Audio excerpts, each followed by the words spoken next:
Hola, ¿cómo estás? Mi nombre es Dina Burns y hoy vamos a hablar acerca de la videoconferencia llamada Noé durante el diluvio. Como sumario tenemos número 1, durante el diluvio, número 2, sobre las aguas, número 3, pruebas del diluvio universal, y en estas tenemos como subtítulos el Gran Cañón, fotos de distintos fósiles y columnas geológicas. Número 4, diferentes versiones de diluvio en otras culturas, como por ejemplo diluvio azteca, diluvio maya, diluvio incásico, diluvio griego, diluvio chino, 2 diferentes versiones, diluvio del Corán, diluvio persa y diluvio de Tanzania. Número 5, vestigios de civilizaciones antiguas. Número 6, anclas de piedra. Número 7, fotos de la presunta arca de Noé. Y por último, conclusiones. Comencemos entonces. Durante el diluvio. En el libro de Génesis, capítulo 7, versículo del 1 al 5. Dijo luego Jehová a Noé: entra tú y toda tu casa en el arca, porque a ti he visto justo delante de mí en esta generación. De todo animal limpio tomarás 7 parejas, macho y su hembra, mas de los animales que no son limpios, una pareja el macho y su hembra. También de las aves de los cielos, 7 parejas, macho y hembra, para conservar viva la especie sobre la faz de la tierra. Porque pasados aún 7 días, yo haré llover sobre la tierra 40 días y 40 noches, y raeré de sobre la faz de la tierra a todo ser viviente que hice. E hizo Noé conforme a todo lo que mandó Jehová. Primero, démonos cuenta que Dios le da una instrucción a Noé de permitir entrar a toda su familia que pertenecía a su hogar al arca, que iban a ser sus hijos, las esposas de sus hijos y su esposa. Pero recordemos una vez más, su abuelo Matusalén no entró en el arca. Como segundo punto, veamos que también hay una división entre animales limpios y animales que no son limpios. También démonos cuenta que usualmente escuchamos que Noé ingresó al arca parejas de 2 en 2, ¿no? Entonces siempre pensamos que entraron al arca una pareja de cada especie, pero aquí está diciendo 7 parejas de los animales limpios, como primer punto. Segundo, Noé en ese tiempo ya conocía la división de los animales limpios y los animales que no eran limpios, porque recordemos que en Levíticos capítulo 11 hay esta división entre animales que son limpios y animales que no son limpios. Y muchos piensan que desde allí viene esta división. Pero aquí nos damos cuenta que esta división de animales ya viene desde el Génesis capítulo 7, como es en este caso que estamos hablando de Noé. Ahora en el versículo 4, donde dice: porque pasados aún 7 días, yo haré llover sobre la tierra 40 días y 40 noches.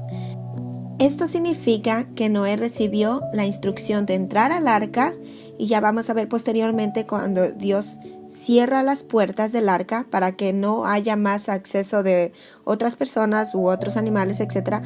Entonces, Noé y su familia se quedan 7 días encerrados en el arca antes de que empiece a llover. Obviamente para toda la población que veía, pues que no le creían antes a Noé cuando él predicaba acerca del diluvio que estaba por venir, mucho menos cuando Noé entró al arca y estaba encerrado ahí con su familia por 7 días. Y recordemos que esos días, esos 7 días en particular, pues Jesús menciona en el libro de Lucas, capítulo 17, versículo 26 y 27, que dice: como fue en los días de Noé, así también será en los días del Hijo del Hombre. Comían, bebían, se casaban y se daban en casamiento. Hasta el día en que entró Noé en el arca y vino en el diluvio y los destruyó a todos. Es decir, hasta que Noé entró en el arca, ellos pues seguían haciendo todas estas cosas y cuando vino el diluvio, los destruyó. Entonces allí se dieron cuenta que era su final. Continuemos en el mismo libro de Génesis, capítulo 7, versículo del 6 al 13.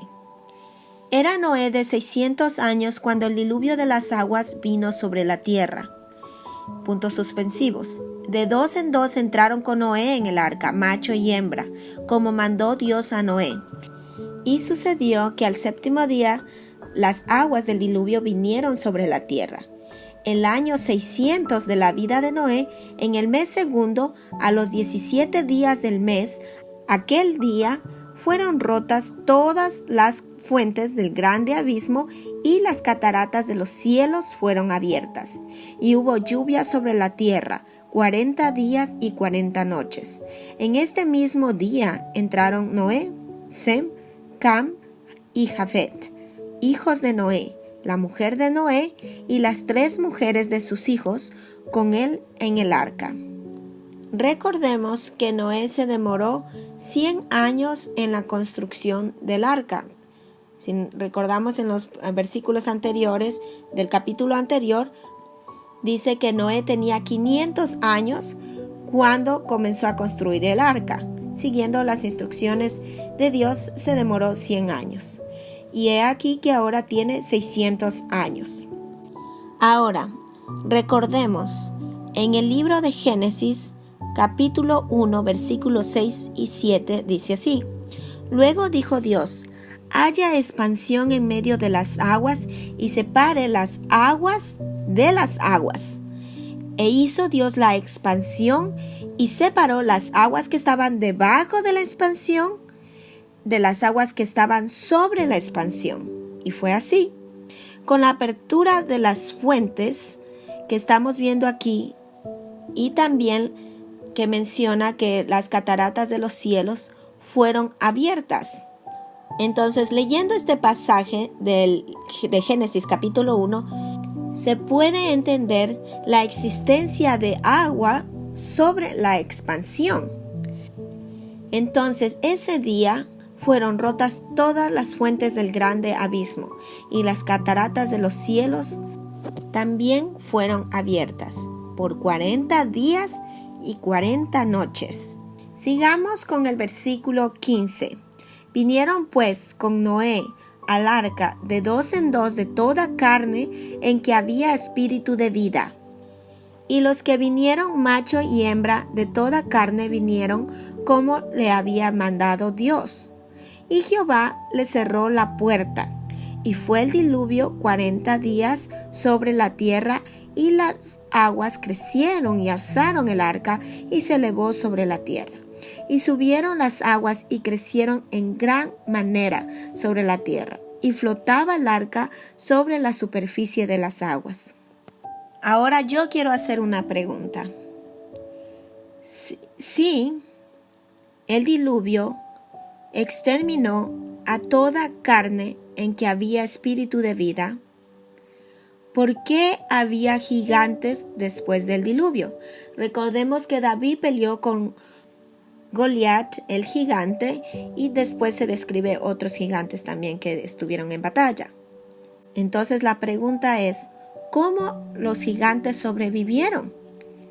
Tenemos que recordar que Noé era perfecto en su genética. Era un hombre justo porque no se había corrompido.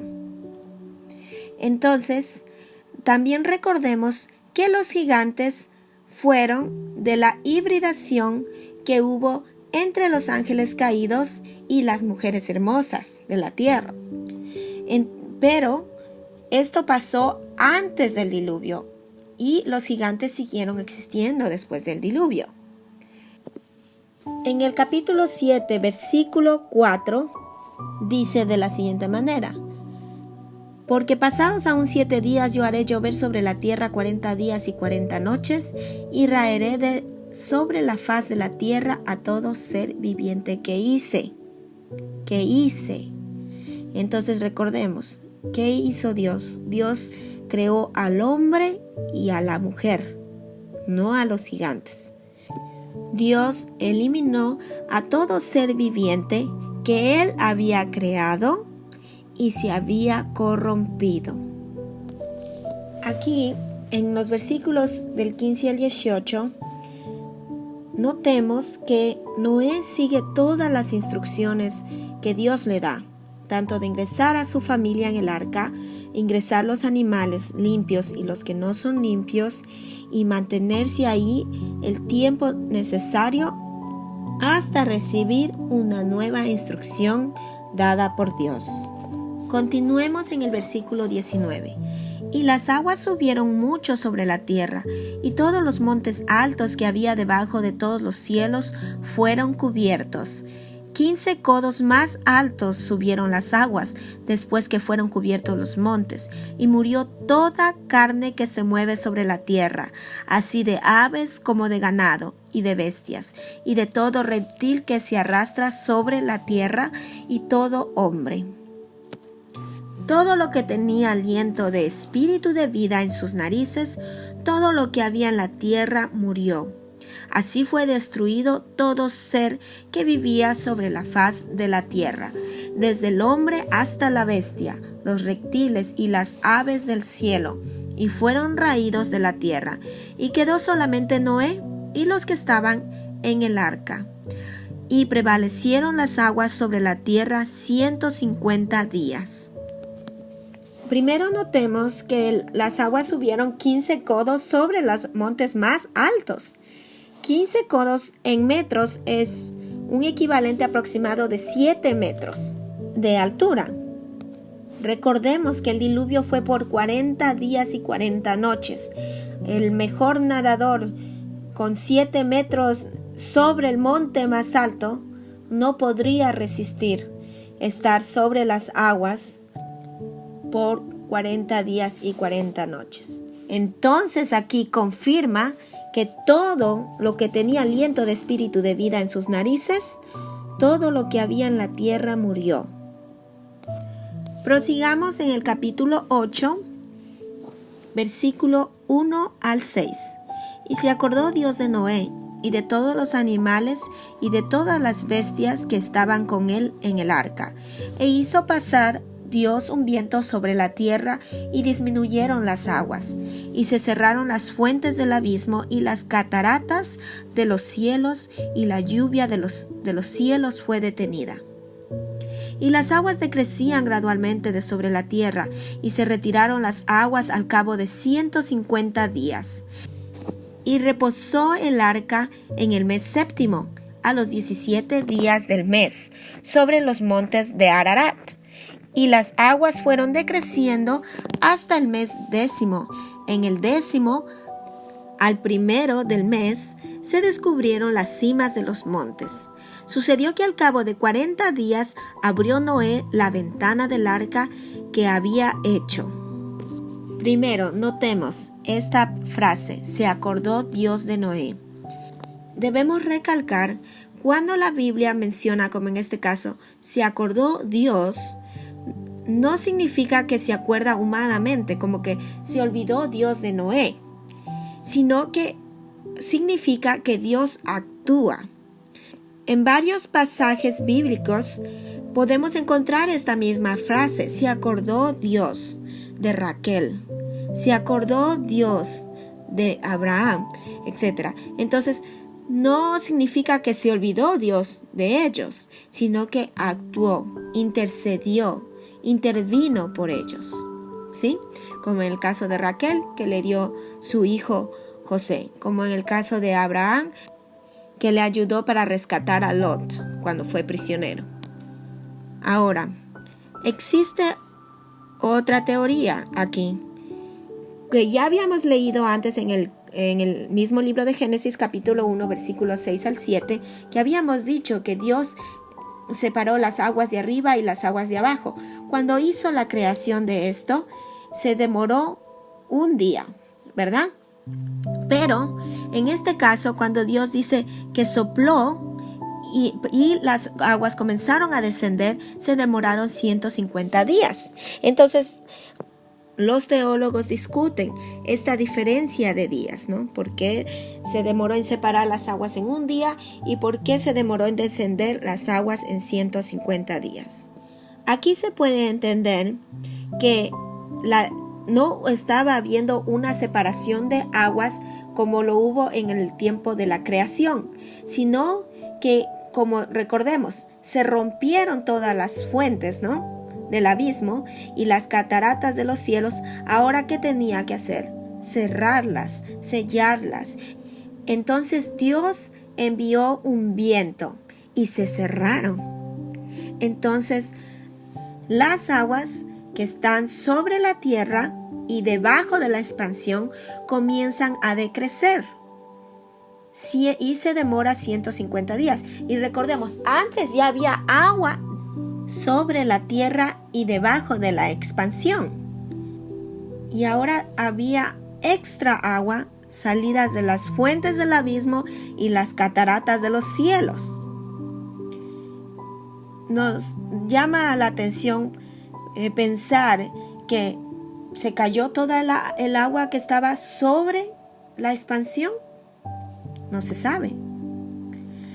Pero ya teníamos este exceso de agua sobre la tierra y por ende se demoró 150 días en decrecer.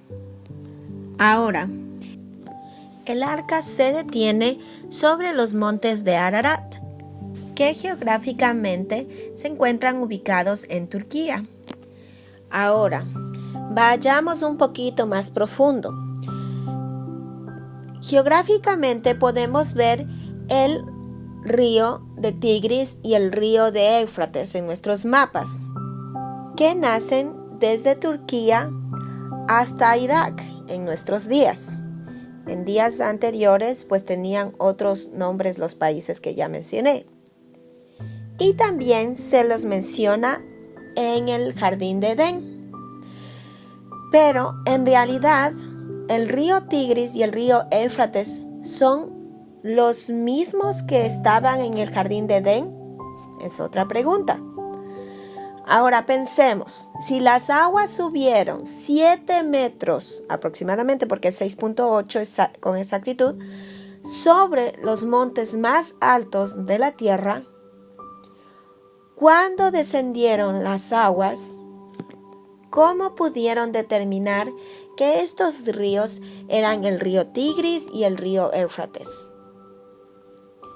Entonces, claramente nos damos cuenta que fue el hombre quien bautizó a estos ríos como los ríos del Edén, por ser tan importantes y mencionados en los días antes del diluvio. Ahora, regresando a nuestro pasaje en el versículo 6, nos dice que sucedió que al cabo de 40 días abrió Noé la ventana del arca que había hecho. Continuemos con nuestra lectura desde el versículo 7 hasta el versículo 12. Y envió un cuervo, el cual salió y estuvo yendo y volviendo hasta que las aguas se secaron sobre la tierra. Envió también de sí una paloma para ver si las aguas se habían retirado de sobre la faz de la tierra, y no halló la paloma donde sentar la planta de su pie. Y volvió a él al arca, porque las aguas estaban aún sobre la faz de toda la tierra. Entonces él extendió su mano y tomándola, la hizo entrar consigo en el arca. Esperó aún otros 7 días y volvió a enviar la paloma fuera del arca. Y la paloma volvió a él a la hora de la tarde, y he aquí que traía una hoja de olivo en el pico. Y entendió Noé que las aguas se habían retirado de sobre la tierra. Y esperó aún otros 7 días y envió la paloma, la cual no volvió ya más a él. Analicemos. En el versículo 7, en donde dice, y envió un cuervo, el cual salió y estuvo yendo y volviendo hasta que las aguas se secaron sobre la tierra. Recordemos que el cuervo es un animal impuro o un animal no puro. ¿Qué significa esto? Que los animales impuros son aquellos que se alimentan de cadáveres, como es en el caso del cuervo. Entonces, el cuervo estaba yendo y viniendo porque estaba encontrando todavía cadáveres sobre el agua, que había restos, qué sé yo, de algún humano o de algún animal, y pues se estaba alimentando de eso, ¿no? Y volvía, iba y volvía. Hasta que las aguas se secaron, pues, y ya no había más de dónde alimentarse, y pues Noé comprendió que las aguas se habían secado. Entonces en esta vez él decide enviar una paloma. La paloma, al contrario que el cuervo, es un animal puro, es decir, no se alimenta de cadáveres, pero se alimenta de hojas de árboles, también obviamente de gusanos, pero no se alimenta de muertos. Entonces, en el versículo 8, pues dice que envió la paloma para comprobar que en realidad las aguas se habían secado sobre la faz de la tierra. Entonces la paloma no halló planta en donde asentar su pie y vuelve a Noé. Entonces, a pesar de que las aguas se habían secado, todavía no había crecido ningún tipo de vegetación para la subsistencia de la paloma. Entonces, otra vez decide mandarle después de 7 días más. Y la paloma vuelve a la hora de la tarde y traía una hoja de olivo en el pico.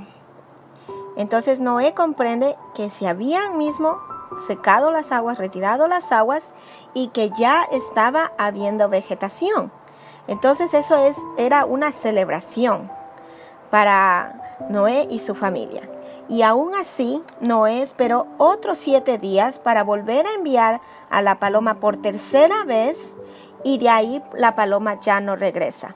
Imagínense en este momento la alegría de la familia de saber que ya la paloma encontró un hogar, de que ya había vegetación para que se alimente esta paloma, de que no había agua sobre la faz de la tierra, y que muy pronto dejarían el arca donde habían estado encerrados por casi un año. Siguiendo con los versículos del 13 al 16, dice: Y sucedió que en el año 601 de Noé, en el mes primero, el día primero del mes, las aguas se secaron sobre la tierra. Y quitó Noé la cubierta del arca y miró, y he aquí que la faz de la tierra estaba seca.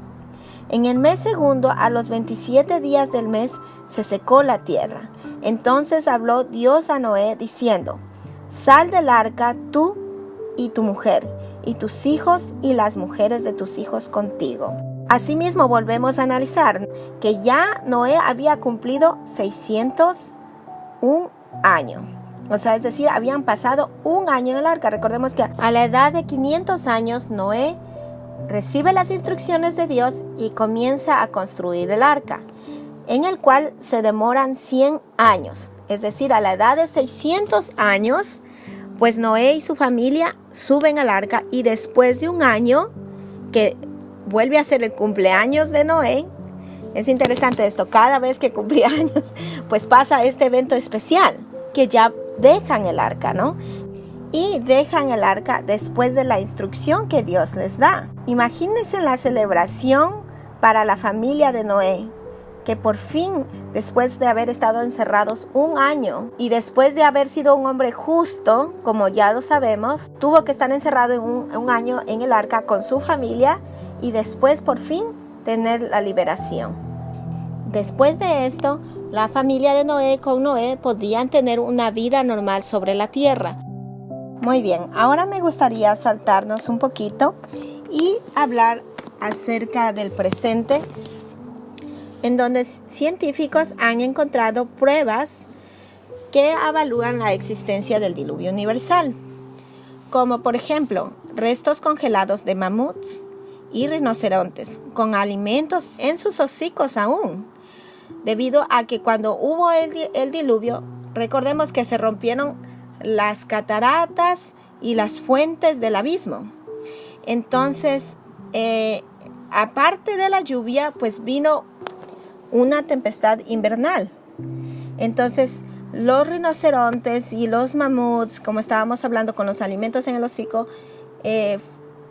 prueban que se congelaron inmediatamente después de que este evento pasara. O sea, ni siquiera se dieron cuenta que iba a venir esta catástrofe cuando ya ellos pues murieron de esta manera.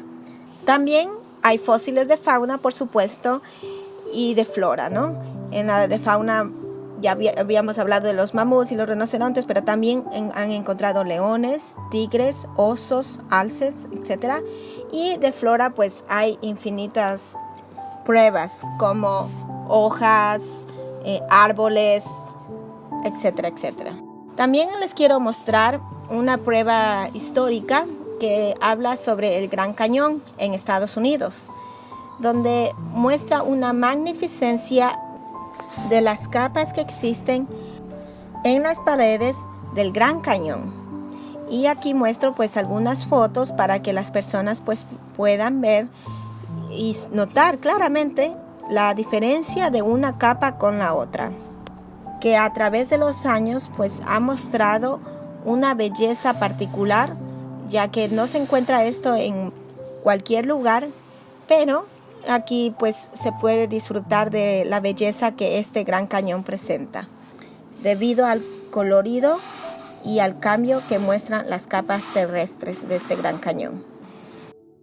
Ahora, ¿cómo los científicos se dan cuenta qué animal es más antiguo que el otro? En realidad es una columna geológica que, dependiendo el conocimiento y también la distribución terrestre, han considerado clasificar como, por ejemplo, si encuentran en la capa superior estos animales, tienen tantos años de haber sido fósiles. Si es más profundo, pues corresponde a este tipo de animales, y si es más profundo, corresponde a este otro tipo de animales, etcétera, etcétera. Pero encontré que hay distintas columnas geológicas. Entonces, averiguando un poquito más, pues los científicos dicen que las columnas geológicas van de acuerdo a los acuerdos que ellos quedan, ¿no? No todas las columnas geológicas son iguales. Es decir, para ciertos científicos este animal o este fósil es más antiguo que para otros, y así viceversa. Ahora analicemos las historias acerca del diluvio en diferentes culturas, como por ejemplo el diluvio en la cultura azteca. En esta versión, el Dios creador de todas las cosas, a los que los aztecas creían, le pide a un hombre llamado Tapi, que era un buen hombre, que construya una embarcación para que esa sea su casa mientras cayera el diluvio, y le da la orden que lleve a su mujer y una pareja de cada tipo de animal. Y asimismo, cuando cesaron las lluvias, pues Tapi envió una ave, y como ésta no volvió, pues ya supo Tapi que las aguas habían descendido. Los dioses mayas crearon al hombre de barro, pero fracasaron en su creación, pues no se podían sostener en pie. Luego crearon a los hombres de madera, y eso fue un mejor avance, pues ya ellos caminaban, hablaban y se reproducían, pero tenían un gran defecto. Estos tenían una memoria muy corta y no recordaban a sus dioses creadores y no les rezaban. Estos hombres no tenían ni definición, ni sangre, ni grasa. Así que se comenzaron a resecar, y los dioses los vieron como una mera práctica de creación. Así eran los primeros hombres que habitaban la faz de la tierra. Pero el corazón del cielo, el Creador, al ver que no era adorado por sus creaciones, mandó un diluvio. La lluvia era negra y no paraba ni de día ni de noche, pues el gran dios huracán estaba molesto con sus creaciones. Al final, el hombre de madera fue destruido por la inundación, pero su descendencia se convirtió en los monos que pueblan los bosques, y es por esa razón que los monos se parecen tanto a los humanos. En el caso del diluvio incásico, Viracocha, que es el dios de los incas, crea una raza de gigantes, pero luego se arrepintió y decidió hacer hombres a su imagen y semejanza. instruyéndolos en la agricultura y las ciencias. De esto se deduce que los dioses tenían morfología humana. Pero un gran número de estos hombres cayó en tentaciones y vicios, violando los mandamientos de Viracocha, por lo que el dios los maldijo, los dispersó y los convirtió a algunos en piedras, a otros en animales, y al resto les envió el diluvio universal llamado Pachacuti, donde murieron todos. Un mes antes del diluvio, los animales presintieron la catástrofe, por lo que las llamas y las vicuñas perdieron el apetito y se juntaban a la caída del sol, mirando fijamente el cielo.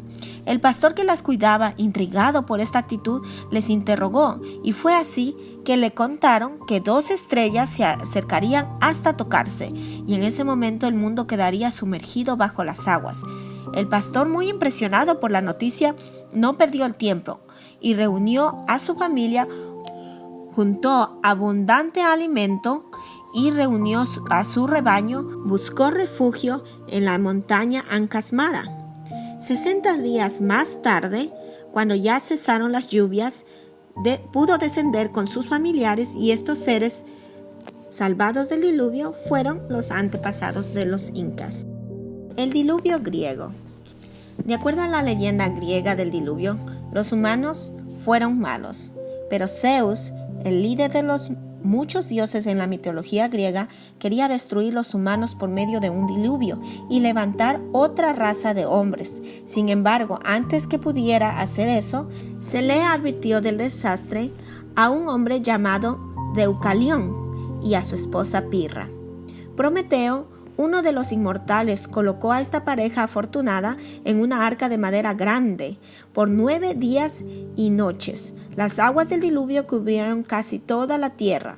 Solamente algunos picos de las montañas permanecieron intactos. El arca de la madera finalmente reposó en el pico del monte Parnaso, y después de salir del arca de madera, Deucalión hizo sacrificio a Zeus. Hay muchas versiones del diluvio universal en China, pero hemos tomado en cuenta solo 2. Una de estas viene de un grupo conocido como Nosu. Según su leyenda, Dios envió un mensajero a la tierra para advertir a 3 hijos de una inundación venidera. Solamente el hijo menor, Dum, escuchó al mensajero. Él construyó un barco de madera para prepararse para el diluvio. Cuando las aguas llegaron, Dum entró en su barco y se salvó. Después que las aguas comenzaron a retirarse, el barco descansó en los montes del Tíbet, en donde Dum tuvo 3 hijos que repoblaron la tierra nuevamente. En la versión 2, la más antigua de las tradiciones, cuenta que Nua se salvó junto a su mujer, sus 3 hijos y sus esposas, e igualmente con una pareja de cada animal conocido, en una arca. En la tradición china, la familia sobreviviente se llamaba Fui, que sobrevivió en un bote de un monumental diluvio que envolvió los árboles y las montañas. Por eso Fui es considerado el padre de todos los seres humanos. Él, en compañía de su mujer, 3 hijos y 3 hijas, se encargaron de repoblar la tierra entera. Por cierto, una de las montañas sagradas de una cultura hermana a la anterior, la nipona, se llama Fuji. Tan importante que esta leyenda de Nua, que hoy en día se escribe la palabra nave en chino, representada por una barca con 8 bocas adentro, en alusión de los 8 seres que se salvaron del diluvio universal. El diluvio en el libro de Corán es muy parecida a la bíblica. Dice lo siguiente: embarcad, que en el nombre de Alá navegue y ancle. Por cierto que mi Señor es absolvedor, misericordioso. Y navegó en ellos entre olas como montañas. Eso se encuentra en Corán, el capítulo 11, versículo 41 al 42. Y fue ordenado: oh tierra, traga tu agua, oh cielo, deja de llover. Y entonces el agua fue descendiendo, y así se cumplió el designio. Y se detuvo y se asentó sobre el monte Yudi. Y fue dicho: la maldición recayó sobre los inicuos y fueron exterminados. Está en el mismo libro de Corán, continuando con el capítulo 11, versículo 44. La diferencia entre la versión bíblica y la versión del Corán es que Noé no envía ni el cuervo ni la paloma para determinar que el agua se había secado. Continuando con la versión persia del diluvio, dice: una leyenda persa habla de que los sobrevivientes fueron Yilma, 1000 parejas, animales y pájaros. Estos, en lugar de construir y resguardarse en el arca, se cobijaron en un refugio en una fortaleza subterránea hecha de barro, de una carrera de caballo de largo, provista de alimentos, frutas, plantas y animales, pero sin gente mala, ni personas, ni dientes desiguales, ni leprosos. Ellos fueron los sobrevivientes de esa ola de terremotos, inundaciones y fuegos que destruyeron el mundo entero. En la versión de Tanzania, en el suroeste de ese país, se cuenta que una vez los ríos se desbordaron. Dios avisó a 2 personas diciéndoles que tomaran muchas semillas y animales en un barco. Así fue como el agua cubrió las montañas hasta que un día el diluvio paró. Entonces el hombre dejó una paloma libre que volvió. Después dejó un halcón volar y no volvió. Solo entonces fue cuando decidieron salir del barco, muy similar a la versión bíblica y sumaria. Y así hay muchas más versiones acerca del diluvio universal en diferentes culturas. En conclusión, confirma la existencia del diluvio universal. Sigamos con el siguiente tema: vestigios de civilizaciones antiguas. La palabra vestigio significa señal o huella que queda de algo o de alguien que ha pasado o que ha desaparecido. Aquí se ve unas fotos donde muestra una ciudad que está debajo de las aguas, en donde claramente podemos ver a los buceadores explorando la zona y qué tan pequeños ellos se ven correspondiente al tamaño de las estructuras físicas en la que ellos están explorando. Hablemos de las anclas de piedra. Estas formas de piedra que vemos aquí son las anclas que se utilizó, según ciertos científicos, para el arca. Algunas de estas rocas están unas marcas de cruces. Claramente se ha podido determinar que es por algunos cristianos que en cierta época encontraron estas rocas y pues hicieron las inscripciones de la cruz. Se cree que este tipo de rocas servían de contrapeso para que la proa del barco pudiera afrontar las corrientes de frente. Ello explicaría por qué han aparecido alineadas hacia donde se posó el arca, ya que se irían desprendiendo al anclar una por una. La siguiente imagen es donde se presume que está localizada el arca. En agosto de 1979, otro terremoto casual dejó al descubierto las paredes del arca, y cuando los vio, Ron White parecía exactamente un buque encallado. Se pueden observar las formaciones verticales a modo de vigas, perfectamente alineadas, que formaron parte del armazón del arca. Muy interesante todo esto. Ahora traigamos un par de conclusiones para terminar este tema. En Génesis capítulo 7, versículo 5, dice así: E hizo Noé conforme a todo lo que le mandó Jehová. Y en Génesis 7:7, 2 versículos después, dice: Dijo luego Jehová a Noé: Entra tú y toda tu casa en el arca, porque a ti he visto justo delante de mí en esta generación. Démonos cuenta que primero Dios le daba las instrucciones de vida a Noé, y Noé las escuchaba, las atendía y las obedecía. También démonos cuenta que Dios halaga a Noé por ser hombre justo, y que por la justicia en que él manejó su vida, su familia es salva. Recordemos, a excepción de Matusalén, su abuelo, que obviamente ya estaba corrompido y no pudo salvarse. Entonces Noé obedeció todo lo que el Padre Eterno dispuso, sin quejarse, sin preguntar, solo obedeció. Y por medio de su obediencia, Noé pudo salvar a su familia. ¿Estamos nosotros escuchando a Dios? ¿Estamos cumpliendo sus estatutos sin quejarnos, sin preguntarnos, solo obedeciendo? Preguntas personales que deberíamos hacernos, porque a nosotros también nos gustaría salvar a nuestra familia, como Noé pudo salvar a la suya.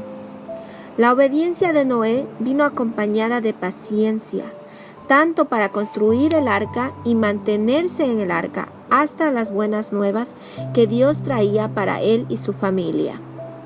Recordemos que al ser humano que fue creado en un jardín maravilloso, con libertad, con decisión propia para ir y venir a donde quiera, en el caso de Noé tuvo que mantenerse encerrado sin luz solar por 1 año. Recuerden que el arca solo tenía una puerta y una ventana que estaban cerradas y selladas por Dios. Entonces, ¿cómo la paciencia de Noé y de su familia fue una herramienta importante para la supervivencia de esta familia? También recordemos que el arca no tenía ni timón ni brújula, como las embarcaciones actuales, porque era literalmente guiada por Dios. Nosotros, en la actualidad, preguntémonos, ¿queremos que nuestras vidas sean guiadas por Dios? ¿Qué estamos haciendo para que esto se cumpla? Leamos en el libro de Josué, capítulo 1, versículo 7, solamente esfuérzate y sé muy valiente. Noé aprendió a escuchar la voz de Dios sin ser dicha aún, porque él se esforzó y fue muy valiente. Y esta palabra de Josué se escribió mucho después que Génesis. Entonces podemos darnos cuenta cómo Noé era un hombre justo y podía escuchar la voz de Dios, inclusive la futura.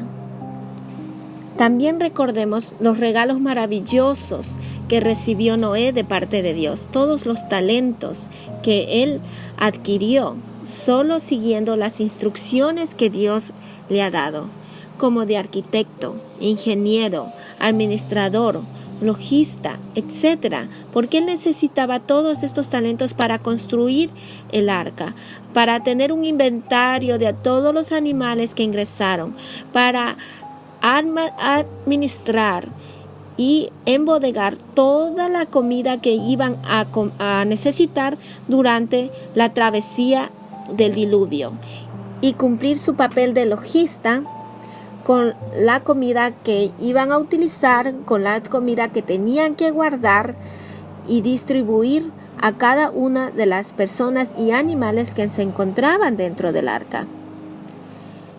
El impacto de la fuerza que el diluvio provocó sobre los fósiles encontrados de la fauna y flora son únicos que el campo científico acepta y declara como que el diluvio ha sido una realidad que pasó. Aparte, tenemos obviamente todas las versiones babilónicas, indígenas, musulmanas y africanas, etcétera, etcétera, en donde confirman y afirman la existencia del gran diluvio. Gloria al Padre, creador de los cielos y la tierra, que nos envió a Noé, para que por medio de su obediencia y paciencia la humanidad tengamos prolongación de vida y una nueva oportunidad. No la desaprovechemos. Amén.